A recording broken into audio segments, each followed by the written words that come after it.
Assalamualaikum, salam ceria. Kali ini Anjang nak cakap tentang tasbih kafarah dan suratul As. Kita sudahi majlis ini dengan bacaan tasbih kafarah dan suratul As. Kata pengurusi selepas tamat dari majlis. Ucapan ni sering kita dengar dalam selepas tamat majlis, program, kuliah dan sebagainya. Kenapa kita perlu baca tasbih kafarah dan suratul As selepas tamat majlis? Itu soalan ni. Antaranya yang pertama, dihapuskan dosa.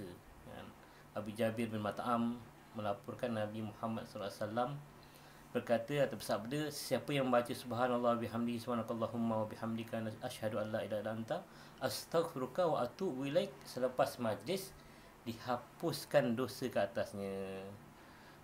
Dan hadis ni dalam Mustadrak Al-Hakim Al-Naisaburi, kitab doa dan takbir, juzuk yang nombor 1, hadis 1970. Status hadis ni sahih mengikut syarat Muslim tapi tidak dikeluarkan dalam sahih Muslim. Jadi jelaslah dalam hadis ni Nabi Muhammad SAW menyuruh kita membaca tasbih kafarah untuk dihapuskan dosa selepas majlis. Sepanjang kita berada dalam majlis, mungkin kita ada melakukan dosa secara sedar atau tidak. Jadi hikmah besarnya lah agar terhapus dosa-dosa kita sepanjang majlis. Untunglah siapa yang baca tasbih kafarah ni. Surah Al-As pula menerangkan tentang masa. Allah bersumpah dengan masa dalam Quran banyak kali.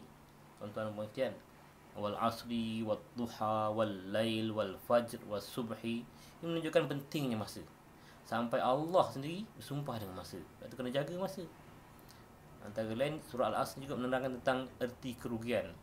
Syafi'i sendiri menyatakan bahawa sekiranya tiada surah lain yang diturunkan, memadailah surah ini diturunkan kerana di dalamnya terkandung pengajaran yang besar. Surah ini menerangkan tentang manusia yang sentiasa berada dalam kerugian. Kecuali siapa? Orang beriman dan mengerjakan amal soleh. Jadi Nasaburi mengajak kita berfikir apakah yang dimaksudkan dengan kerugian. Dalam perniagaan, yang dikatakan rugi itu hasil yang kurang dari modal. Dalam kehidupan macam mana pula? Kerugian adalah individu yang mengemeningkan masa dan tenaga tapi tak menghasilkan sesuatu. Bincang-bincang tak dapat hasil. Jadi surah Al-As ni menerangkan arti perjanaan juga. Dalam surah Al-As ni dia bukan sekadar mengajar kita tentang masa, tetapi penjanaan. Hasil iaitu perahan masa yang kita habiskan sehingga menghasilkan sesuatu. As ni mirip perkataan asir dalam bahasa Arab. Asir tu bermaksud perahan jus. Jus buahan dan sebagainya. Kalau jus buahan, dia menghasilkan minuman yang enak, yang sedap daripada jus buahan tu. Benar kata-kata Imam Syafi'i tadi kan, bahawa memadailah dengan surah ni telah lengkaplah pengajaran. Pengajaran memberi, iaitu mengamalkan ilmu dan menghasilkan tindakan dari mutiara yang terkandung dalam sesuatunya. Dalam surah Al-As ni, majlis yang kita sudahi dengan surah Al-As akan ingatkan kita tentang tindakan yang seterusnya yang membuahkan hasil, bukan bincang saja. Jadi kebiasaannya sebab majlis, orang suka minum-minum, dia tarik ke borak-borak kosong. Tak betul, tak tepat lah.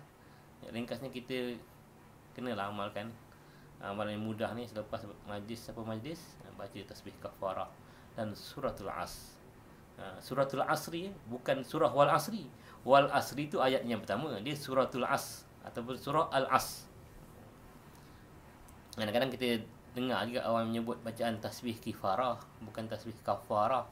Jadi ini boleh timbul kata tanya juga lah kan. Sebenarnya tasbih kifarah ke kafarah?